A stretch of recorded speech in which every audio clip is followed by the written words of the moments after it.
अलावा भी 30 ऐसे सेंट्रल इंस्टीट्यूट हैं जो एम्स से भी अच्छी सुविधाएं देते हैं और एम्स से भी अच्छी सैलरी देते हैं और एम्स से भी अच्छी जगह एस्टेब्लिश है। समझे कि नहीं? एम्स के अलावा भी बहुत सारे ऐसे इंस्टीट्यूट है, जैसे रेलवे हो गया, ईएसआईसी हो गया, समझे कि नहीं समझे आपका, ईसीएचएस हो गया, बहुत सारे डिपार्टमेंट है, मेडिकल कॉलेजेस हो गई दुनिया भर की, ठीक है। तो उसके अलावा भी और आपको करना क्या है, सिर्फ 6 महीने देना है आपको।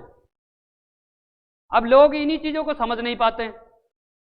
हम पता है जब पढ़ते थे तो सुबह 8 बजे जब पढ़ते थे, भीड़ ऐसी पड़ती थी कि सुबह 7 बजे पहुंचना पड़ता था। रजिस्टर ऐसे फेंकते थे, सीट मिल जाएगी, रजिस्टर फेंकते थे, सीट मिल जाए। समझे कि नहीं समझे बात को? क्योंकि वहां पर इतनी मारा मारी होती थी। 600 बच्चे किससे कहते हैं, 600 बच्चे एक ही कमरे के अंदर, और की पिन ड्रॉप साइलेंट सुबह 8 बजे से 2 बजे तक, नो ब्रेक नो टेस्ट, सब कुछ नहीं। समझे कि नहीं समझे, बताएंगे, ठीक है। कहीं कोई चीज की जरूरत नहीं, और इतना नहीं है, इतना स्पेस भी नहीं था। पूरा बैठा करके पूरी एक स्लाइड पर, एक टेबल पर 8 लोग बैठते हैं। अब सोच लो, एक टेबल पर 8 लोग, रेल की सीट जितनी सीट थी, और उस पर बैठे बैठे आदमी को कितनी बड़ी परेशानी होती है। पाइल्स तक हो जाते हैं लोगों के, कंटिन्यू एक जगह बैठना 8-8 घंटे तक, ना बाथरूम ना पानी ना कुछ। और ऐसा नहीं कि टीचर के लिए कुछ, टीचर के लिए भी कुछ नहीं, ऐसा नहीं है कि टीचर के लिए कुछ नहीं, टीचर के लिए भी कुछ नहीं। सुबह 8 बजे गेट बंद हो जाता था, उसके बाद 2 बजे तक चाहे कोई कुछ भी हो, पूरी दुनिया में हमें कोई मतलब नहीं है। हमें तो मतलब अपने पढ़ाने से है और पढ़ने से सामने। और कोई बच्चा मजाल की जो कोई बात भी बोल जाए, कुछ भी बोल जाए, तो सोना है तो सो जा चुपचाप। समझे कि नहीं समझे बात को? सोना है तो सो जा चुपचाप, लेकिन जो पढ़ने वाला है उसको डिस्टर्ब मत कर। क्योंकि तेरे को अगर 25,000 रुपये यहाँ सोने के लिए देने हैं तो अच्छी बात है, सो भाई, मैनेजमेंट को फीस मिल गई, उसके मतलब भाई अब आपके दिमाग में मैं तो घुस नहीं सकता, मेरे 70 किलो का वजन आपके शरीर में नहीं घुसेगा, मेरे विचार ही आपके दिमाग में घुसेंगे। अब कोई व्यक्ति अपने माइंड के आगे इतनी मोटी स्लाइड लगा लेता है, बर्फ की सिल्ली रख लेता है, ठीक है, या लोहे की दीवार तैयार कर लेता है कि सर के विचारों को तो दिमाग में घुसने ही नहीं देना है, तो कोई कैसे घुसेगा विचार उसके दिमाग में? कोई कैसे समझा पाएगा उसको? आ रही बात समझ में? कुछ कोई कैसे समझा पाएगा? अगर कोई व्यक्ति, देखो, हर चीज का जवाब सुनने से नहीं, बोलने से नहीं मिलता है, कुछ चीजें समझनी भी चाहिए। समझे कि नहीं? हर चीज का जवाब बोलने से नहीं मिलता है, कुछ चीजों को सुन करके समझनी भी चाहिए, तब चीजों का जवाब मिलता है।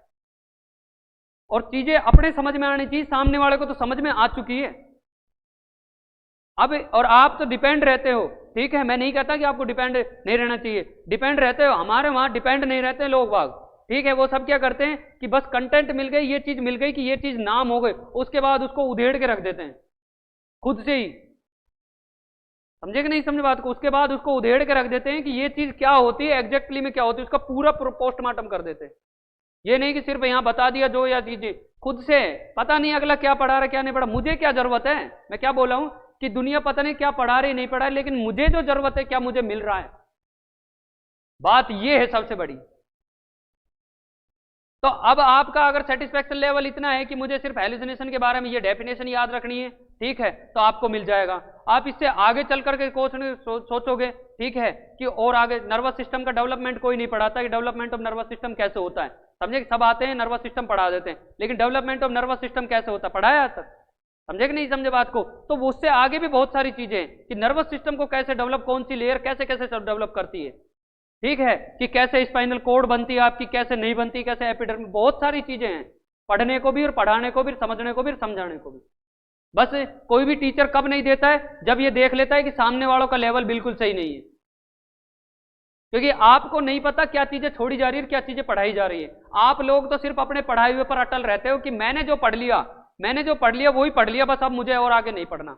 या फिर कई बार जैसे 2-4 शब्द सिमिलर आ जाते जो आपने पढ़ लिया, हेलुसिनेशन, अरे यार ये तो मैंने 1000 बार पढ़ रखा है। अरे भैया 1000 बार पढ़ रखा है, लेकिन आज तक तू सफल हो पाया 1000 बार पढ़ने के बाद? 1000 बार पढ़ने के बाद भी क्या तू सफल हो पाया इस वर्ड को? नहीं, कहीं ना कहीं कोई ना कोई ऐसी चीज छूट रही है जिसके कारण तू सफल नहीं हो पा रहा। हमें अब ये बताओ, आप एक एग्जाम के अंदर सेलेक्ट नहीं हुए, ठीक है, तो अगली बार आपके लिए क्या नया सिलेबस आएगा? क्या नए नोट्स आएंगे? कोचिंग नहीं हो सकती है। समझे कि नहीं समझे बात को? क्या आप नए आएंगे? नहीं, कुछ भी नहीं आएगा, वही चीज पढ़नी है आपको, वही फंडामेंटल आएगा, वही कैनुला आएगा, वही सब कुछ सही जाएंगे। समझे कि नहीं समझे बात को? वही हाइपोडर्मिस, वही साइकेट्रिक आएगी, वही हेलुसिनेशन आएगा, फिर वो चीज कैसे पढ़ोगे? तो हर बार जब भी पढ़ो तो ऐसे पढ़ो कि मुझे लगना चाहिए कि मैंने इसके अंदर कुछ ना कुछ चीज छोड़ दी है और मुझे कुछ नया समझना है अब इसके बारे में और नया कुछ जानना है। तो मैं 100% श्योरिटी देता हूं, मानो या नहीं मानो, आप कुछ ना कुछ उस टॉपिक में से सीख करके निकलोगे और खुद बोलोगे कि ये टॉपिक में मेरे पहले ये चीज रह गई थी, इसके कारण से मेरा गलत हुआ, अब मैं ये चीज गलत नहीं करूंगा, मेरी ये चीज समझ में आ। असली मतलब ये होता है जब कंटिन्यूटी और जब क्लास चलती है। ऐसा नहीं कि मैंने 2-4 शब्द पढ़ लिए, ठीक है, तो मैं उसको पढ़ाने आ गया, आपने 2-4 पढ़ लिए तो अब टीचर कोई कुछ नहीं गांठ रहे हो, कुछ नहीं समझ रहे हो। समझे कि नहीं समझ बात को, कि मैंने तो हेलुसिनेशन पढ़ लिया, डिल्यूजन पढ़ लिया। अब भी 1000 बार यूपीएसएससी का एग्जाम हुआ था, यूपीएसएससी के एग्जाम में भी डिल्यूजन पूछा गया है, ठीक है, उसमें भी 30% लोगों ने गलत किया है डिल्यूजन। बोलो। और जब पढ़ाते हैं, जब कोई क्या सोचता है, ये तो मैंने 1000 बार पढ़ रखा है, ये तो मैंने 300 बार पढ़ रखा है, इसकी तो कोई जरूरत ही नहीं। लेकिन जब एग्जाम में वही क्वेश्चन आता है, जब गलत करते, जब कहां गया तेरा पढ़ा हुआ। भैया चीजें पढ़ने से नहीं आती, देखने से नहीं आती, समझने से उनको अपने अंदर उतारना होता है। या बोलने, मैं तभी तो कहता हूं बोलने से कुछ नहीं आता है, सब चीजें समझने से आती है। जरूरी नहीं हर चीज का जवाब बोल करके दिया जाए। समझे कि नहीं समझे, कुछ चीजें समझने में भी आनी चाहिए आपको कि आखिरकार में ये मेरे साथ हो क्यों रहा है, ठीक है। तो ऐसा कुछ भी नहीं, और मैं पहले बोल चुका हूं चीजें वही होगी जो आपने पढ़ रखी है, कुछ और चीजें नहीं होगी। मैं फिजिक्स केमिस्ट्री मैथ नहीं पढ़ाऊंगा या नर्सिंग की चीज पढ़ाऊंगा। वही टेम्परेचर आपने 98.6 डिग्री जब पढ़ा था और 198.6 डिग्री मैं अब पढ़ाऊंगा। समझे कि नहीं समझे बात को। तो इसलिए भैया थोड़ा अपना थिंकिंग का लेवल को चेंज करो, थोड़ा इंप्रूव लाओ अपने आप के अंदर, थोड़ा मैच्योरेशन डेवलप करो, मैच्योर बनो। ये नहीं कि सिर्फ एक जिम्मेदारी के किसी ने थोप दिया तो हम अपने भारी भरकम शरीर को यहाँ पर ला के रख दिए और चले गए 2 बजे बाद और खा करके फिर पड़ गए खाट के ऊपर, बेड के ऊपर। ऐसा नहीं होना चाहिए। भगवान ने आपको दिमाग दिया है तो इसका कुछ यूटिलाइजेशन कीजिए, काम में लीजिए। आप क्या नहीं सोचते कि कहीं मैं भी जाकर के अपना, मान लो कल आप कहीं काम कर रहे हो किसी हॉस्पिटल के अंदर और आप लग भी गए, ठीक है, और आपसे पूछ लिया कि जो आपकी जो सैंपल वाइल है इसके अंदर कौन सा केमिकल मिला रहता है। समझे कि नहीं समझे, मलेरिया के लिए जो सैंपल कलेक्ट करते हैं उसके अंदर कौन सा एलिमेंट पाया जाता है, ठीक है। आपसे पूछ लिया जाता है ये ट्यूब की साइज कितनी होती है, एनीमा का साइज कितना होता है। एक्सपर्ट तो कुछ भी पूछ सकता है, डॉक्टर तो जब आप नहीं बताओगे तो वो क्या बोलेगा कि क्या पढ़ करके आया, क्या नौकरी करके, पैसे देकर नौकरी लगाए, कितना बुरा लगेगा। उस दिन होता है ईगो हर्ट। आज यहां 2 बात सुन ले को कभी ईगो हर्ट नहीं होगा, लेकिन जिस दिन वहां 10 लोगों के सामने बोलेगा कि तेरे को ये नहीं पता था 15 नंबर का कैनुला कौन सा है, 18 नंबर का कैनुला कौन सा है, वहां अनपढ़ लोग खड़े रहेंगे, जब पता लगेगा आपको आपकी वैल्यू क्या है। समझ रहे हो कि नहीं समझ रहे बात को, जब मालूम होता है भैया, ठीक है। आज के टाइम में ऐसा नहीं है, नर्सिंग प्रोफेशन आगे बढ़ा है, किस कारण से बढ़ा है, नॉलेज के कारण से। पहले क्वेश्चन पूछा जाता टेम्परेचर कितना होता है नॉर्मल बॉडी का, स्पंज बाथ का टेम्परेचर कितना होता था, ये पूछे जाती थी, पोजीशन कौन सी। आज ये क्वेश्चन नहीं पूछे जाते, आज ये पूछा जाता है कि एमआई का एक पेशेंट आ गया, हार्ट अटैक का एक पेशेंट आ गया, उसकी ईसीजी देख के बता। समझे कि नहीं समझे बात को, ईसीजी हर आदमी को नहीं देखनी आती। समझ भी रहे हो कि नहीं समझ रहे जो मैं बात बोल रहा हूं। मेरे को इस बात से मतलब नहीं है कि यहाँ 2000 बच्चे या 200 बच्चे बैठे, मेरे को मतलब है कि इन 2 बच्चों के लिए मैं उतना कर पाया जितना इन्होंने चाहा था, तो मेरे लिए यही सफल है। कोई भी टीचर इस बात को लेकर के कभी नहीं बैठता कि मैं 500 लोग, बच्चे ये सोचते होंगे कि 500 बच्चे इंस्टीट्यूट के अंदर आएंगे जब मैं समझूंगा और जब मैं पढ़ूंगा, लेकिन टीचर कभी ये नहीं समझता कि मेरे पास सामने 200 स्टूडेंट पढ़ने आएंगे तो ही मैं पढ़ाऊंगा। टीचर हमेशा ये सोचता है कि पढ़ने वाला कोई आना चाहिए, चाहे एक ही क्यों ना हो। कई कई कोचिंग आपने देखी होगी, कई कई कॉलेज की स्कूल देखी होगा आपने, एक एक स्टूडेंट से आज 1000 स्टूडेंट है उनके पास में। एलन का नाम सुना है, समझे कि नहीं समझे बात को, IIT का, JEE का, इनका नाम सुना है, ठीक है। ये कहाँ है, इन्होंने क्या करते थे, ट्यूशन पढ़ाते थे, एक एक बच्चे को, 2-2 बच्चे को घर घर जाकर के और काम करते थे। धीरे धीरे धीरे धीरे आज देख लो कहाँ है, पूरा ब्रांड बना पड़ा है एलन। समझे कि नहीं समझ, बायजूस पूरे ब्रांड बने पड़े, कौन चलाता है, सब एक इंडिविजुअल आपके जैसे मेरे जैसे आदमी। अनअकैडमी पॉपुलर हो गया, अनअकैडमी को कोई जानता नहीं था, मेरे जैसा कोई गरीब लड़का है, आज भी वो जवान है लड़का, 25-30 साल का ही है। समझे कि नहीं समझे बात को, और आज ब्रांड बना पड़ा है अनअकैडमी। अब यूट्यूब करते खोलते हो, बीच में ऐड आती है, वो उसी की आती है, कोटपुतली राजस्थान का वो लड़का है। समझे कि नहीं समझे बात को। तो कुछ चीजें अपने अंदर ऐसी इंक्लूड करो जिससे आपको लगे कि वास्तविकता में मेरा क्या क्या क्या काम में लिया जा सकता हूं मैं। ये तो आपकी सफलता की सीढ़ियां हैं कि मैं सफल हो रहा हूं कि नहीं, मैं लाइफ के अंदर कुछ कर भी पा रहा हूं कि नहीं, जैसे आपका नौकरी लगना। समझे कि नहीं समझो, ये तो आपकी सफलता की सीढ़ी है। जैसे आप पास होते गए तो आगे बढ़ते गए, ऐसे ही जब आप पास होते चले जाओगे तो आगे बढ़ते चले जाओगे। तो ये तो आपकी सफलता की सीढ़ियां हैं जो आपको बताती है कि आपका डायरेक्शन सही है। आपके रिजल्ट को नहीं बताती है, आपकी डायरेक्शन को बताती है। अब कुछ लोग इन डायरेक्शन से भटके हुए हैं, और डायरेक्शन से भटके हुए हैं तो कभी इस दीवार में माथा मारते, कभी उस दीवार में माथा मारते हैं। और जो फेलियर लोग होते हैं वो लोगों को भी फेल करते हैं। हमेशा मिलो तो सक्सेसफुल लोगों से मिलो। फेलियर लोग हमेशा फेलियर होने के कारण बताएंगे, सक्सेसफुल हमेशा सक्सेस होने के कारण बताएंगे। लेकिन सीखा दोनों से जा सकता है, सीखा दोनों से जा सकता है। फेलियर से क्या कि मैंने क्या गलती की, इस कारण से मैं फेल हुआ। सक्सेसफुल लोगों से क्या कि मैंने ये चीजें अचीवमेंट करने के लिए मैंने ये जब तक त्याग किया। समझे कि नहीं समझे बात को? तो इसलिए ये चीजें जब आप अपने कंटेंट के अंदर, थिंकिंग के अंदर ऐड कर लोगे, तब आप अपने आप के अंदर, सिलेक्शन होना कोई बहुत बड़ी बात नहीं है। सिलेक्शन तो चुटकियों में हो जाएगा आपका, जिस दिन आपने ये सोच लिया कि मुझे सिलेक्शन लेना है।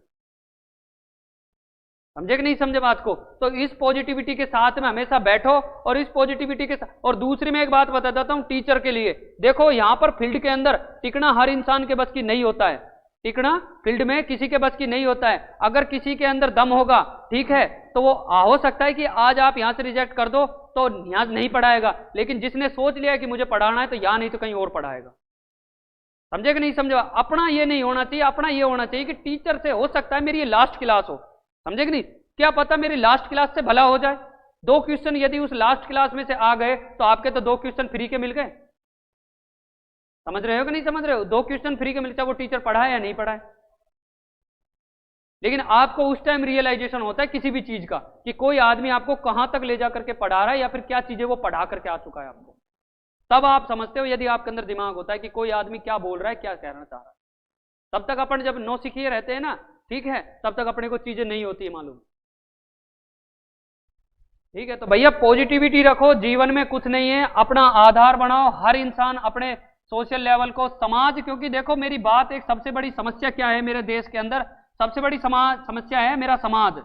ठीक है, आप समाज के अंदर रह रहे हो, ठीक है, सोसाइटी के अंदर रह रहे हो, पता नहीं कितना संघर्ष करके आप अपने आप को, आज मैं यहां पर पहुंचा हूं, ठीक है, आप कहीं पर पहुंचे हो, लेकिन समाज इस चीज को मान्यता नहीं देता है कि प्राइवेट वाला एक 90,000 रुपए कमा रहा है किसी भी कंपनी के अंदर। लेकिन यदि गवर्नमेंट का एक रेलवे के अंदर ग्रुप डी का लाइनमैन भी आदमी होता है तो उसको भी लोग सुबह सलाम करते हैं कि भारतीय रेलवे के अंदर लगा हुआ है। अरे रेलवे थोड़ी ना चला रहा है वो। और एक प्राइवेट आदमी जो इंजीनियर होता है, ठीक है, 90,000 रुपए की सैलरी ले रहा होता है, फिर भी क्या बोलते हैं उसको कि यार ये तो कुछ नहीं है, प्राइवेट काम करता है, प्राइवेट सैलरी पे काम करता है। और एक जो आदमी रेलवे में लाइनमैन है जिसकी कितनी सैलरी होगी, 18,000 20,000 रुपए। समझे कि नहीं समझे बात को? हमारा समाज उसको ज्यादा इज्जत देता है। समझे कि नहीं समझे बात को? तो हमारा समाज क्या मांगता है, आप कितने परेशान हो कोई नहीं देखेगा। तो आपने बहुत सारी कहावत सुनी होगी कि जब आप सफल होते हैं तो आपके पीछे पूरी भीड़ खड़ी होती है। समझे कि नहीं समझे बात को? जब तक आप सफल नहीं हो रहे होते तब आपको कोई नहीं जानता है। तो इसलिए समाज हमारा सबूत मांगता है, और सबूत कैसे मिलेगा? जब आप लोगों को सबूत दोगे, दिखाओगे कि ये देख, ये क्या है, ऊपर लिख रहा है all India institute of medical science. समझे कि नहीं समझे बात को? सेंट्रल गवर्नमेंट कर्मचारी, सैलरी देख इसकी कितनी है, क्या कमाता है महीने के, 10,000 15,000 20,000 25 30 40 50 60। समझे कि नहीं समझे बात को? ये देख क्या होती है, ऐसे नहीं मिली, पढ़ने से मिली है। जब आता है असली कॉन्फिडेंस, तब मिलती है ताकत समाज को भी और अपने खुद को भी, तब इंप्रूव होता है कॉन्फिडेंस। समझ गए बात को? तो ये पॉजिटिविटी रखो, तब आप आगे अपने लाइफ को अपनी चेंज कर पाओगे और लोगों को भी कुछ आगे परिवर्तन की तरफ ले जा पाओगे। नहीं तो आप भी अंधकार में, मैं भी अंधकार में, और पढ़ाने वाला भी अंधकार में। समझे कि नहीं समझे बात को? और कोचिंग वाला भी अंधकार में, सब अंधकार में मार रहे हैं। ठीक है, तो ये आपका हेलुसिनेशन यहाँ पर कंप्लीट होता है। नेक्स्ट उसके बाद में आपके आते हैं disorders of motor activity. Disorders of motor activity, disorders of motor activity के अंदर आप लोग खूब अच्छे से जानते हो, मोटर का मतलब क्या होता है आपके, मस्कुलर मूवमेंट। मोटर का मतलब क्या होता है आपका, मस्कुलर मूवमेंट। ठीक है, तो डिस्टरबेंस इन मोटर एक्टिविटी, मोटर एक्टिविटी यानी कि आपकी मसल्स के अंदर किसी भी प्रकार की एबनॉर्मलिटी प्रेजेंट होना, उसे मैं कौन से डिसऑर्डर के अंदर अंडर डायग्नोस करता हूं, disorders of disturbance of motor activity. समझ गए बात को? अब डिस्टर्बेंस ऑफ मोटर एक्टिविटी के अंदर जो आप सबसे पहले पढ़ोगे वो क्या पढ़ोगे, टिक डिसऑर्डर। क्या पढ़ोगे आप, टिक डिसऑर्डर। इन हैबिट स्पैम डिसऑर्डर बोलते हैं इसको। कौन सा डिसऑर्डर, हैबिट डिसऑर्डर। समझ गए बात को? एक तो ये दूसरा इनवॉलेंट्री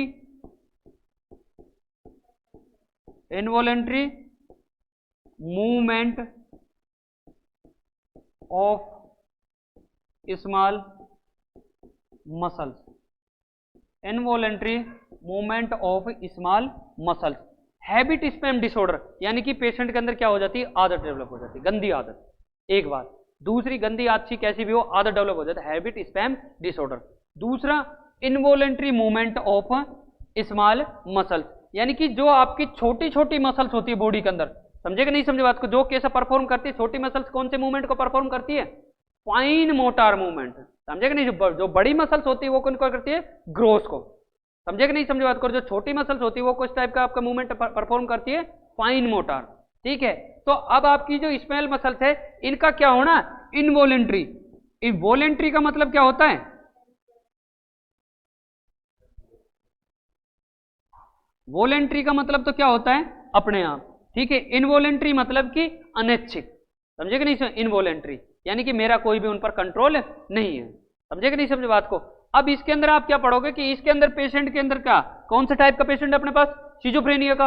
अब इस involuntary movement of small muscles के अंदर आपको देखने को मिलेगा कि जो पेशेंट है, ठीक है, उसकी जो स्मॉल मसल्स है उसके अंदर आपको मूवमेंट देखने को मिलेगा, कैसा, इनवॉलेंट्री, बार बार रिपीटेटिव मूवमेंट आपको देखने को मिलेंगे। अब रिपीटेटिव मूवमेंट कैसे होते हैं, जैसे आप लोगों ने क्रिकेट देखा है, क्रिकेट के अंदर अनिल कुंबले को जानते हो, ठीक है। लड़कियां नहीं जानती होगी, जानने की कोशिश मत करना क्योंकि उससे भला नहीं होगा। जानना ये कि एम्स का डायरेक्टर कौन है, दिल्ली एम्स का, दिल्ली एम्स के डायरेक्टर का क्या नाम है, डॉक्टर रणदीप गुलेरिया। एक बार यह क्वेश्चन 70,000 रुपए के लिए पूछा जा चुका है, समझे कि नहीं समझे बात को। 70,000 रुपए के लिए एक बार यह क्वेश्चन पूछा जा चुका है कि वो is the AIIMS of director of AIIMS Delhi, समझे कि नहीं समझे बात को, ठीक है। तो चीजें कहीं से भी उठ करके आ सकती है, मैं पहले बोल चुका हूं, मेरे साथ रहोगे तो पता नहीं क्या क्या सीखोगे, ठीक है। नेक्स्ट उसके बाद में तो आपने क्रिकेट देखा, क्रिकेट के अंदर अनिल कुंबले देखा होगा। अनिल कुंबले क्या करता है, जब भी बॉलिंग करने जाता था बार बार अपने इसको क्या करता था, ऊपर करता था, ठीक है। और एक आपने ईशांत शर्मा देखा होगा, ईशांत शर्मा जब बॉलिंग करता था, ठीक है, तो वो बार बार अपने कंधों का क्या करता था, ऊपर मूवमेंट परफॉर्म करता था। या फिर जब धोनी है, धोनी जब विकेट कीपिंग करता है तो अपने बार बार ग्लव्स को क्या करता है, तो क्लोज करता है, ठीक है। या फिर आपने देखी होगी मुझसे शादी करोगी फिल्म देखिए, ठीक है, उसमें देखते हो बार बार शोल्डर्स को क्या करता है, स्ट्रैगरिंग ऑफ शोल्डर बोलते हैं जिसको, बार बार वो ऊपर की तरफ करता था उनको, समझे। या फिर सबसे जो शानदार जबरदस्त जिंदाबाद देश के महानुभाव श्री श्री 1008 श्री बाबा रामदेव जी, समझे कि नहीं समझे बात को, उनकी क्या है, ब्लिंकिंग ऑफ आई, समझे कि नहीं समझे बात को, ठीक है। कौन से आपके, बाबा रामदेव, ठीक है। ऐसे महानुभाव व्यक्ति को देश की बहुत तलाश है, समझे कि नहीं समझे बात को। तो involuntary movement of small muscles, जिसमें आपकी कौन सी आती है, ब्लिंकिंग ऑफ आई। नेक्स्ट उसके बाद आता है आपको कौन सा, स्टैगरिंग ऑफ शोल्डर। आपने बहुत सारी चीजें देखो, क्रिकेटर हो, डांसर हो, ठीक है, बार बार एक ही चीज को, जैसे बार बार ऐसे हाथ को ऊपर उठाना, ठीक है, बाजुओं को ऊपर की तरफ करना, ठीक है, ऐसे ईशांत शर्मा ऐसे करता था बार बार, ठीक है, अनिल कुंबले भी करता था, MS धोनी बार बार लगाता था और नाक के हाथ लगाता था, समझे कि नहीं समझा। तो ये चीजें क्या है कि repetitive movement of small muscles, but perform भाई कैसे, इनवॉलेंट्री, कैसे परफॉर्म किए जाते हैं, ये इनवॉलेंट्री इनको परफॉर्म किया जाता है। नेक्स्ट उसके बाद में यदि मैं बात करूं तो एक टिक डिसऑर्डर कंप्लीट हो गया कि एक टिक क्या है, हैबिट स्पैम डिसऑर्डर। पहले तो ये, यदि टिक को एक्सप्लेन आ जाए पूछे तो टिक क्या है, हैबिट स्पैम डिसऑर्डर। दूसरा इसके अंदर यदि कोई पूछता है कि involuntary movement of small muscles, इसे मैं क्या बोलता हूं, तो इसे मैं क्या बोलता हूं, टिक डिसऑर्डर, समझ गए बात को। नेक्स्ट उसके बाद जो दूसरी यदि बात करूं तो दूसरी आपके सामने बात आती है, तो दूसरी जो एक तो हो गया आपका कौन सा, टिक, दूसरा आपका कौन सा हो गया, ऑटोमेटिज्म। अब देखो जादूगर देखा है आपने, समझे कि नहीं समझा, या फिर कोई भी ऐसा आदमी देखा आपने, बॉक्सर देखा होगा, ठीक है, जूडो कराटे जिम जो भी कुछ आपने देखा होगा, तो उसमें देखा होगा कि एक व्यक्ति बार बार किसी मूवमेंट को करता है, जैसे जादू दिखाते हैं रोड साइड पे आपने मैजिक देखे होंगे, तो वो बार बार रस्सी पर चलती है, समझे कि नहीं समझे बात को, ठीक है, तो वो बार बार प्रैक्टिस करती है, तो वो चीजें उसकी क्या है, लाइफ स्टाइल के अंदर इंक्लूड हो जाती है, इन्वॉल्व हो जाती है, तो बाद में वो कैसे हो जाती है, अपने आप ऑटोमेटिक होने लगती है, समझे कि नहीं समझे बात को? तो उसको करने के लिए फिर किसी सहारे या फिर किसी सपोर्ट की जरूरत नहीं पड़ती है। तो ऐसे ही ऑटोमेटिज्म का मतलब यही है कि कुछ चीजें क्या हो रही है, ऑटोमेटिक हो रही है, ठीक है, जिसमें कि अपने को किसको देखना है, इको ले लिया,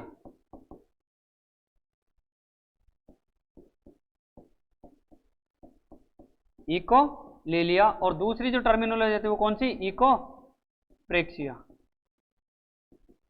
इको प्रेक्सिया, ठीक है।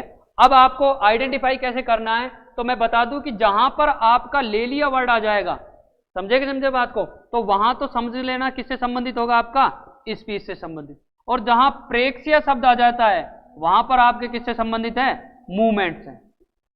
सीधा सा बस यही मतलब है इस वर्ड का, ज्यादा कुछ नहीं है, कि इनिशिएशन ऑफ वर्ड, समझे कि नहीं से, initiation of word that is perform by the health care, that is ask by the health care provider. यानी कि जैसे हेल्थ केयर प्रोवाइडर आपसे पूछता है कि वो is the first prime minister of India, समझे कि नहीं समझे बात को, तो क्या बोलेगा, पीएम नेहरू, समझे कि नहीं। नेक्स्ट उसके बाद आपको बोलेगा कि who is the present prime minister of India, बोलेगा नेहरू, समझेगा। आपके पापा का नाम क्या, बोलेगा नेहरू, समझे कि नहीं समझे बात को, ठीक है। आपके प्रिंसिपल का नाम क्या है, तो बोलेगा पंडित जवाहरलाल नेहरू। तो ये क्या है, repetition of activity that is perform by the health care, यानी कि उस पेशेंट के द्वारा बार बार इनिशिएशन ऑफ वर्ड, बार बार उसी वर्ड को ही बोलेगा।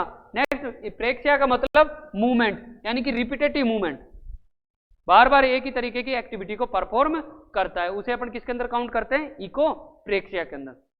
नेक्स्ट उसके बाद में आपके और कुछ देखने को मिलेगा, तो इसके अंदर देखने को मिलेगी आपकी वोइलेंस, वोइलेंस एक्टिविटी, वोइलेंस एक्टिविटी, यानी कि पेशेंट के अंदर क्या प्रेजेंट है, thinking disorders of motor activity, ठीक है। तो वो कुछ ऐसी एक्टिविटीज के अंदर वोइलेंस एक्टिविटी, उसके ऊपर क्या होगा, कंट्रोल नहीं रहेगा अपनी एक्टिविटीज के ऊपर, तो वायलेंस एक्टिविटी वो परफॉर्म कर सकता है। नेक्स्ट उसके बाद pure compulsion, pure compulsion, pure compulsion का मतलब है कि उसको बार, अब देखो ओसीडी का पेशेंट देखा आपने, ओसीडी का पेशेंट एक्टिविटी परफॉर्म क्यों करता है, टू डिक्रीज एंजाइटी, एंजाइटी को डिक्रीज करने के लिए। अब इस पेशेंट को ये क्या करेगा, बार बार थॉट आएंगे ये काम करने के, समझे कि नहीं समझे, तो अपनी एंजाइटी को रिलीज करने के लिए, अपनी एंजाइटी को कम करने के लिए वो क्या करेगा, बार बार वही एक्टिविटी को परफॉर्म करेगा, समझे कि नहीं समझे, उसके क्या बोल रहा हूं मैं, प्योर कंपल्सन। प्योर कंपल्सन का मतलब, कंपल्सन का मतलब क्या आता है, थॉट, समझे कि नहीं समझे बात को, कंपल्सन का मतलब क्या होता है, थॉट होना, ठीक है। नेक्स्ट उसके बाद इसके अंदर कुछ अलग से साइन एंड सिम्टम्स स्पेसिफिक दिखाई देते हैं, जिसका मतलब मैं आपको बताऊं कि एक होता है पायरोमेनिया, पायरोमेनिया। अब पायरोमेनिया का मतलब है कि पेशेंट कैसी कैसी फीलिंग निकालता है, कि urge to fire, urge to fire, patient जो होता है आग लगा दूंगा, अर्ज टू फायर, काजल तुम सिर्फ मेरी हो, अगर तुम मुझे नहीं मिली तो पूरे संसार में मैं क्या लगा दूंगा, आग लगा दूंगा, समझे कि नहीं समझे बात को, तो उस टर्मिनोलॉजी को क्या बोलते हैं, पायरोमेनिया। नेक्स्ट उसके बाद में दूसरी आती है आपकी क्लेप्टोमेनिया, दूसरी कौन सी आती है आपकी, क्लेप्टोमेनिया। क्लेप्टोमेनिया का मतलब क्या होता है, कि उस पेशेंट को लगता है कि urge to steal, steel things, यानी कि अर्ज टू स्टील थिंग्स, उसके अंदर अर्ज होती है, उसके अंदर डिजायर होती है कि चोरी की जाए, समझे कि नहीं समझे, उसके अंदर डिजायर होती है कि क्या क्या किया जाए, चोरी की जाए। ये किस टाइप के पेशेंट के अंदर बात कर रहा हूं मैं, सीजोफ्रेनिक लाइक पेशेंट के अंदर, समझे कि नहीं समझे बात को। और कौन से टाइप के डिसऑर्डर्स के अंदर, disorders of disturbance of motor activity. अब और एक्टिविटी के अंदर वो क्या परफॉर्म कर रहा है, अर्ज टू फायर, उसको अर्ज हो रही है किसकी, अब देखो अब अर्ज हो रही है उसको, तो वो क्या करेगा, मसल्स का यूज करेगा, एक्टिविटी परफॉर्म करने की कोशिश करेगा, आ रहा है कि नहीं समझ बात। तो ये क्या होगा, मोटर एक्टिविटी के अंदर डिस्टर्बेंस होगा, क्योंकि परफॉर्म वो कर रहा है किससे, मोटर एक्टिविटीज को काम में लेकर के, तो उसको अर्ज हो रही है, तो urge to steal things. Next एक और आती है आपकी ट्राइको, TRICC,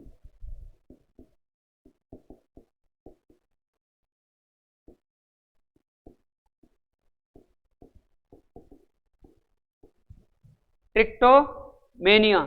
ट्रिक्टोमेनिया का मतलब होता है पुलिंग द हेयर, ट्रिक्टोमेनिया का मतलब क्या होता है, pulling the hair, pulling the hair. अब वो क्या करता है पेशेंट, इसका मतलब क्या होता है कि पेशेंट क्या होता है, अपने बालों को खींचता है, समझे कि नहीं समझे बात, अपने बालों को जोर से, क्योंकि क्या करता है देखो, उसको अर्ज हो रही है, उसको क्या करना है, अर्ज हो रही है कि कोई भी इसको एक्टिविटी परफॉर्म करनी है, तो वो क्या करेगा, कुछ भी नहीं मिलेगा तो उसके बाल जो भी उसको चीज दिखेगी वो तो उसी पर जाएगा। तभी तो मैंने बोला वॉयलेंस एक्टिविटी, समझे कि नहीं समझे बात को। तो जो भी चीज उसे मिलेगी तो वो उसके साथ में उसको पता नहीं मैं क्या कर रहा हूँ क्या नहीं, क्योंकि डिस्टर्बेंस किसका हो रहा है, थिंकिंग और थॉट प्रोसेस का डिस्टर्ब हो रहा है, तो वो अपने बालों को खींचने लग जाएगा। और दूसरा, कई बार आपने न्यूज़पेपर के अंदर पढ़ा होगा और देखा भी होगा कि कोई व्यक्ति क्या खा गया, बाल खा गया, समझे कि नहीं, तो उसके पेट में 3 किलो बाल निकले, 2 किलो। अब सोचने में आपको ये लगता होगा कि पता नहीं कोई लोग कैसे बाल खा जाते हैं, ऐसा अजीब से लगता है आपको, लेकिन आप क्या हो, नॉर्मल हो, आप क्या हो, नॉर्मल हो, लेकिन वो पेशेंट क्या है, एबनॉर्मल है, समझे कि नहीं समझे बात को। उनको इस चीजों का मालूम नहीं होता, तभी तो डिसऑर्डर बोला हूं मैं, अरे भाई तभी तो डिसऑर्डर बोला हूं। आप खा सकते हो बाल, समझे कि नहीं। अब किसी पेशेंट के अंदर 3-3 किलो बाल निकल रहे हैं, इसका मतलब क्या है, खाएं तभी तो निकले, उगते थोड़ी है पेट के अंदर, समझे कि नहीं। अब खाए कैसे होंगे उसने, कि भाई उसको इस चीज का मालूम नहीं है कि क्या खाने की चीज है क्या नहीं है, समझे कि नहीं समझे बात को। तो उसको मैं क्या बोलता हूं, उस टर्मिनोलॉजी को, ट्राइकोफेजिया, ट्राइकोफेजिया। एक बार दिल्ली एम्स के अंदर ऐसी की ऐसी पूछी गई थी कि एक व्यक्ति बालों को खाता है, समझे कि नहीं, इस टर्मिनोलॉजी को क्या कहते हैं, ट्राइकोफेजिया, क्योंकि फेजिया शब्द किससे संबंधित है, आपके सीधे सीधा खाने से, ईटन से संबंधित है, समझे कि नहीं सर। तो ये किससे संबंधित है, आपके ईटिंग से, ईटिंग बिहेवियर से संबंधित है। नेक्स्ट उसके बाद में आती है आपकी स्टीरियोटाइप मूवमेंट। नेक्स्ट ये आपका कंप्लीट होगा। पायरोमेनिया का मतलब क्या है भैया, आग लगा दूंगा। क्लेप्टोमेनिया का मतलब क्या है, अर्ज टू स्टील थिंग्स, उसको अर्ज होगी कि चोरी की जाए कहीं जा करके, चल करके, ठीक है। नेक्स्ट ट्रिक्टोमेनिया, इसका मतलब क्या होगा, पुलिंग द हेयर, कि पेशेंट अपने क्या करता है, बालों को खींचता है, ठीक है। अब खींचने के बाद जो भी बाल टूटेंगे तुरंत क्या करेगा, उसको ब्रेकफास्ट बना लेगा, खाने लग जाएगा। तो उस टर्मिनोलॉजी को मैंने क्या बोले, ट्राइकोफेजिया, समझ गए बात को। नेक्स्ट उसके बाद जो आती है आपकी टर्मिनोलॉजी, नेक्स्ट जो आती है आपकी, ठीक है, नेक्स्ट जो आपकी टर्मिनोलॉजी आती है वो आती है आपकी स्टीरियोटाइप मूवमेंट, स्टीरियोटाइप मूवमेंट। अब स्टीरियोटाइप का मतलब आप पहले ही पढ़ चुके हो, कि मैं पहले बोल चुका हूं कि डिसऑर्डर्स ऑफ मस्कुलर एक्टिविटी, समझे, मोटर एक्टिविटी। तो मोटर एक्टिविटी में अंदर पढ़ चुका हूं, रिपीटेशन होगा। तो स्टीरियोटाइप का मतलब क्या होता है, रिपीटेशन, बार बार। स्टीरियोटाइप का मतलब क्या होता है, रिपीटेशन। अब ये रिपीटेशन कितने टाइप का होता है, 2 टाइप का होता है। एक तो कौन सा होता है आपका, मैनरिज्म, और एक कौन सा होता है आपका, स्टीरियोटाइपिज्म। एक तो होता है आपका कौन सा, मैनरिज्म, और एक होता है आपका कौन सा, स्टीरियोटाइपिज्म। अब इसको समझने के लिए यहां आ जाओ। आपने कई बार जब आप घर पे जा रहे होते या कहीं पर बैठे होते तो आपने लोग देखे होंगे कि बिना फालतू में चलते चलते सब लोगों से राम राम करते हैं, नमस्कार करते हैं, समझे कि नहीं समझे बात को, ठीक है। और भी बहुत सारी एक्टिविटी करते हैं, ऐसी एक्टिविटीज परफॉर्म करते हैं जिनका कोई ना कोई सिग्निफिकेंट मीनिंग होता है। मेरा समझाने का मतलब ये है। मैनरिज्म का मतलब आप समझ लेना कि वो पूछेगा they have significant meaning in stereotype movement. बार बार कोई व्यक्ति किसी को सैल्यूटिंग करता है, नमस्ते करता है, राम राम करता है, समझे कि नहीं समझे बात को, ऐसी सिग्निफिकेंट एक्टिविटीज परफॉर्म करता है जिनका क्या हो, कुछ मीनिंग निकलता हो। तो इस टाइप की स्टीरियोटाइप मूवमेंट को मैं क्या बोलता हूं, मैनरिज्म बोलता हूं। आई बात समझ में। जैसे कोई व्यक्ति, जैसे आपने तहलका मूवी देखी है धर्मेंद्र की, ठीक है, उसके अंदर वो जूली है जो साइड समुद्र के पास में उनको सिखा रही होती है, समझे कि नहीं समझ। अब वो नमस्ते करते ऐसे रहते थे, लेकिन वो 3 घंटे बाद तक भी वो नहीं आते, समझे कि नहीं समझ। ये आपको आंसर उसमें मिलेगा स्टूपर के अंदर देखने को, कि एक ही मूवमेंट को लॉन्ग टाइम तक मेंटेन करके रखना, समझे कि नहीं समझे बात को। लेकिन यहाँ पर आपने देखा हो कई बार चलते चलते कोई लोग क्या कर रहे हैं, नमस्कार कर रहे होते हैं, आइए जी बैठिए जी, जैसे नेता लोग होते हैं, लेकिन उनको क्या होता है, सिजोफ्रेनिया नहीं होता है, वो तो अपने मतलब के लिए कर रहे होते हैं। लेकिन यहाँ पर क्या होगा कि बार बार वो ऐसी एक्टिविटी परफॉर्म करेगा। दूसरा, स्टीरियोटाइपिज्म के अंदर करेगा कि ऐसी एक्टिविटीज परफॉर्म करेगा they have not significant meaning, significant meaning, यानी कि उनका कोई भी आपस में कोई भी सिग्निफिकेंट नहीं निकल रहा होगा। यानी कि अपने क्लोथ्स को क्या करना, टीयर करना, क्लोथ्स को टीयर करना, अपने क्लोथ्स को क्या करना, फाड़ देना। इसका कोई सेंस है।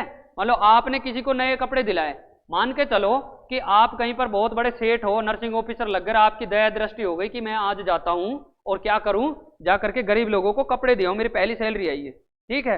अब आप कपड़े देने के लिए जाते हो, अब आप कपड़े देने के लिए चले गए, अब आप गरीब लोगों के पास में चले गए, ठीक है।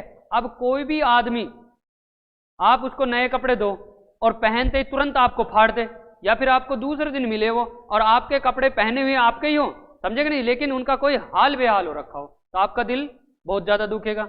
आप हो सकता है उसको मारने लग जाओ, तेरे को कल दिए थे, तुम्हारे को शर्म नहीं है, नहीं। लेकिन एग्जैक्टली में क्या आपको पता है उस पेशेंट को कौन सी बीमारी से वो सफर कर रहा है, समझे कि नहीं। सब मैनरिज्म है, सिजोफ्रेनिया। मेनिया में भी बताएंगे, ठीक है। जो चीज है उसको वहां तो समझने की कोशिश कर, पता नहीं कहां कहां क्या क्या होता है, समझे कि नहीं समझे बात को। ब्लड लॉस एक्सीडेंट में भी होता है, हीमोफीलिया में भी होता है, समझे कि नहीं, सब प्रेगनेंसी में भी होता है। हो रहा है कि नहीं हो रहा ब्लड लॉस। तो अब उन चीजों को एक ही चीज समझ लिया आपने कि मेरे को तो वही समझना है, फिर और चीजें हर बार उसको वही ले जाओगी तो फिर कैसे आगे बढ़ोगी। और भी तो कनेक्शन होता है, आई कि नहीं बात समझ में। और भी तो कई चीजें पूछी जाती है, इसीलिए तो कंफ्यूज होते हो आप लोग। ठीक है, मैं साइकेट्रिक पढ़ा रहा हूं तो सिजोफ्रेनिया की बात करूंगा, ठीक है। ठीक है, नेक्स्ट स्टीरियोटाइपिज्म मतलब कि नॉट सिग्निफिकेंट मीनिंग, उनका कोई भी सिग्निफिकेंट मीनिंग नहीं होता है। एक बात कि अब क्लोथ टीयर क्लोथ कर दिया, अब आपको बहुत बुरा लगोगे तो आप क्या करोगे, दया दृष्टि करना छोड़ दोगे लोगों पर, क्योंकि आपको पता है कि आज नए पहनते हैं कल फाड़ देते हैं, समझे कि नहीं समझा। तो लेकिन आपको फिर बाद में अब किसी दिन आपके सामने वो पेशेंट आएगा, उसके रिलेटिव लाएंगे, आप अरे मैंने तो इसको कपड़े दिए थे, भैया कपड़े तो दिए थे लेकिन ये तो बहुत परेशान, आपने तो एक ही बार दिए थे, हमने तो पता नहीं कितनी बार दिलाए थे, समझे कि नहीं समझे बात को। आप तो एक बार में बौखला गए, हम तो पता नहीं हर बार दिलाते। तो ये सब। नेक्स्ट दूसरा, masturbation in opening, masturbation in open space, यानी कि ओपन स्पेस के अंदर क्या परफॉर्म करने लग जाता है, मास्टरबेटिंग परफॉर्म करने लग जाता है। मास्टरबेटिंग बोल दो, यूरिनेशन बोल दो, समझे कि नहीं समझे बात को, या फिर एग्जीबिशन ऑफ सेक्स ऑर्गन बोल दो, समझे कि नहीं समझे बात को। ये सब की सब चीजें क्या है आपको देखने को मिलती है, किसके अंदर आपको देखने को मिलती है, ये स्टीरियोटाइपिज्म के मूवमेंट के अंदर। अब ये दोनों की दोनों चीजें, अब मेरी बात सुनो, यहां से जो इंपॉर्टेंट चीजें निकल करके आई है, ये चीजें आपको और कौन से टाइप के अंदर देखने को मिलती है, तो ये दोनों चीजें स्टीरियोटाइप मैनरिज्म और स्टीरियोटाइपिज्म, ये दोनों चीजें आपको किसके अंदर देखने को मिलेगी, हेबेफ्रेनिक type of schizophrenia, हेबेफ्रेनिक type of schizophrenia के अंदर आपको ये सभी चीजें देखने को मिलती है। अब आपसे कोई पूछे कि हेबेफ्रेनिक सिजोफ्रेनिया के अंदर क्या देखने को मिलेगा, तो टीयरिंग सेल्फ क्लॉथ, ठीक है, एग्जीबिशन ऑफ सेक्स ऑर्गन, कि कोई व्यक्ति मार्केट में खड़ा होकर के अपने सेक्स ऑर्गन की एग्जीबिशन लगाता है, तो उसका कौन से टाइप का सिजोफ्रेनिया है, हेबेफ्रेनिक सिजोफ्रेनिया, समझे कि नहीं समझे बात को।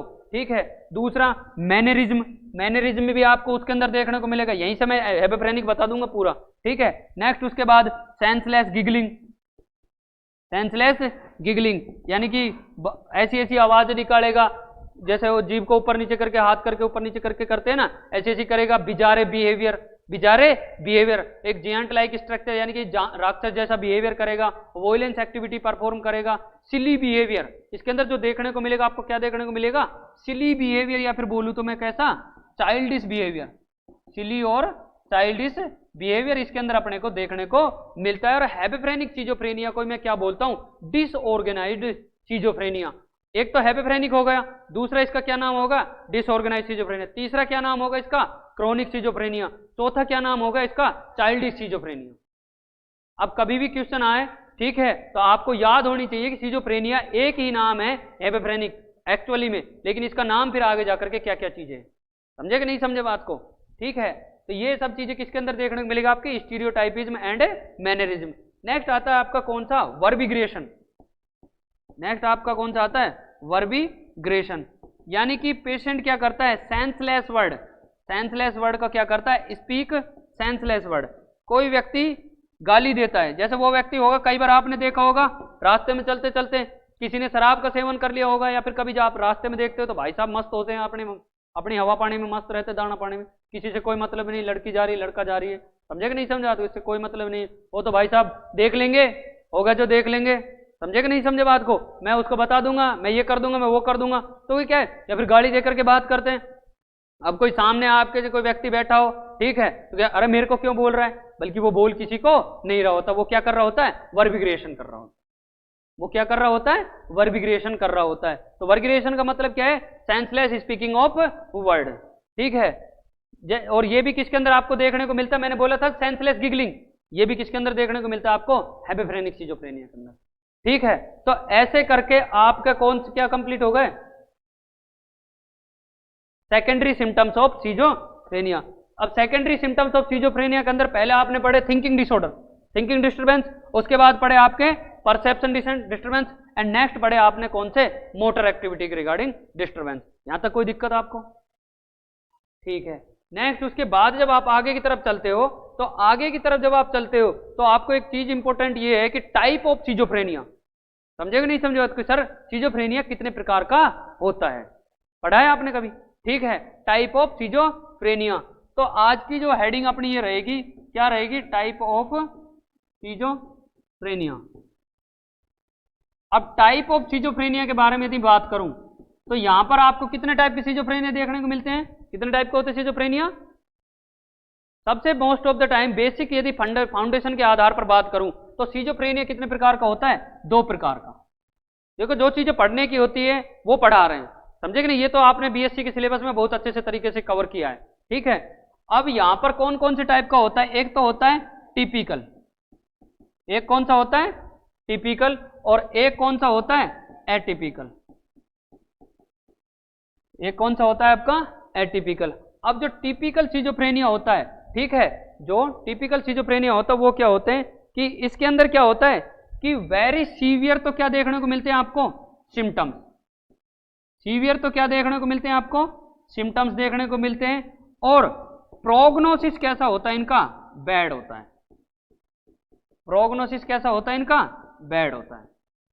अब समझना मेरी बात, 2 प्रकार के क्या होते हैं सिजोफ्रेनिया के टाइप होते हैं, कौन कौन सा, टिपिकल और एटिपिकल। टिपिकल सिजोफ्रेनिया कौन से होते हैं, टिपिकल सिजोफ्रेनिया वे होते हैं कि जिसके साइन एंड सिम्टम्स तो कैसे आते हैं, खतरनाक, ठीक है, और उनका प्रोग्नोसिस, प्रोग्नोसिस का मतलब क्या होता है, रिकवरी, प्रोग्नोसिस का मतलब क्या होता है, रिकवरी, और उनकी रिकवरी भी कैसी होती है, लेट होती है या फिर हो ही नहीं पाती है, क्योंकि ये ऐसे डिसऑर्डर हैं, एक बार यदि एग्रीवेटेड हो जाते हैं तो किसी आपने देखा होगा मेंटली डिसऑर्डर पेशेंट होता है, उसकी लाइफ टाइम तक मेडिसिन चलती है, समझे कि नहीं समझे बात को? ठीक है, तो इनकी रिकवरी कैसी होती है, लेट होती है। नेक्स्ट उसके बाद एटिपिकल के बारे में यदि बात करूं तो एटिपिकल क्या होते हैं कि इनके लो तो क्या होते हैं, सिम्टम्स होते हैं, लो तो क्या होते हैं इनके, सिम्टम्स होते हैं, और प्रोग्नोसिस कैसा होता है इनका, प्रोग्नोसिस कैसा होता है इनका, गुड, गुड़ खाने वाला नहीं, अच्छे वाला, समझे कि नहीं समझे बात को? ठीक है, गुड़ को इंग्लिश में क्या बोलते हैं, जैगरी, रजाई बोल रही हैं, समझे कि नहीं समझे को, क्या बोलते हैं, जैगरी। ठीक है, अब इसके अंदर आपको 2 चीजें देखने को मिलेगी, स्पेसिफिक चीज हो गई आपकी कि सर टिपिकल क्या होते हैं, एटिपिकल क्या होते हैं। तो अब आपसे कोई पूछे कि टिपिकल सिजोफ्रेनिया क्या होते हैं, तो जिनके सीवियर तो साइन एंड सिम्टम्स होते हैं, ठीक है, और प्रोग्नोसिस क्या होता है उनका, बैड होता है, यानी कि उनके अंदर रिकवरी क्या होती है, बहुत लेट होती है और बहुत कम होती है, उसे तो मैं क्या बोलता हूं, टिपिकल सिजोफ्रेनिया। और एटिपिकल के अंदर बोलता हूं कि लो सिम्टम्स होते हैं, ठीक है, सिम्टम्स तो कैसे होते हैं, लो होते हैं, लो सिम्टम्स होते हैं, और ऊपर से दूसरी जो आपके सामने यहां पर बात होती है वो कैसी होती है, प्रोग्नोसिस कैसा होता है इनका, गुड होता है, यानी कि यदि इनको समय पर इनके ऊपर ध्यान दिया जाए, यदि समय पर इन पर ध्यान दिया जाए तो इनको रोका जा सकता है।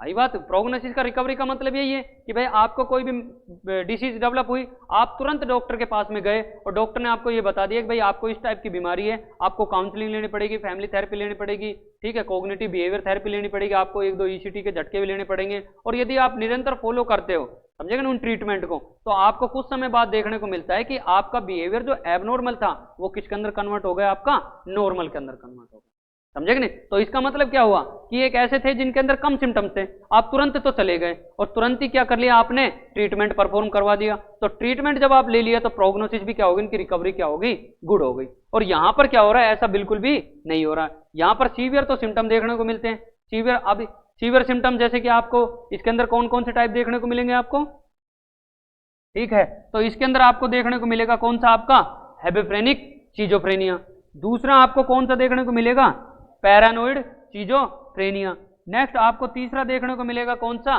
Simple schizophrenia. एंड नेक्स्ट आपको 4th नंबर पर कौन सा देखना मिलेगा आपको, catatonic schizophrenia. And next 5th number पर आपको कौन सा देखने को मिलेगा, अनडिफरेंशिएटेड सीजोफ्रेनिया। समझ गए बात को, HPSCU, समझे कि नहीं समझे बात को, Haryana public service commission university, समझे कि नहीं समझे बात को, ठीक है। HPSCU ये सारे के सारे किसके अंदर इंक्लूड किए जाते हैं, आपके टिपिकल सीजोफ्रेनिया के अंदर। अब एटिपिकल के अंदर आपका आता है कौन कौन सा, रेजिडुअल सीजोफ्रेनिया, समझे कि नहीं समझे बात को। दूसरा आपका कौन सा आता है, juvenile schizophrenia, residual schizophrenia, juvenile schizophrenia. And next उसके बाद में आपका कौन सा आता है, लेट सीजोफ्रेनिया। अनडिफरेंशिएटेड यहां हो गया ना, late schizophrenia, late schizophrenia, residual, juvenile और लेट सीजोफ्रेनिया, ये किसके अंदर आते हैं, आपके टिपिकल एटिपिकल के अंदर। अब क्लियरिफाई है चीजें कि सर कौन कौन सी कैटेगरी के अंदर एक्सप्लेन किया गया है, समझे कि नहीं समझे बात को, ठीक है। तो यदि 15-20 मिनट का टॉपिक रह रहा है, अगर कंटिन्यू करो तो मैं पूछ आता हूं एक बार, आपको कोई दिक्कत नहीं हो तो, या फिर कल ही पढ़ाऊं, बोल। ये भाई आज पहली बार आया है,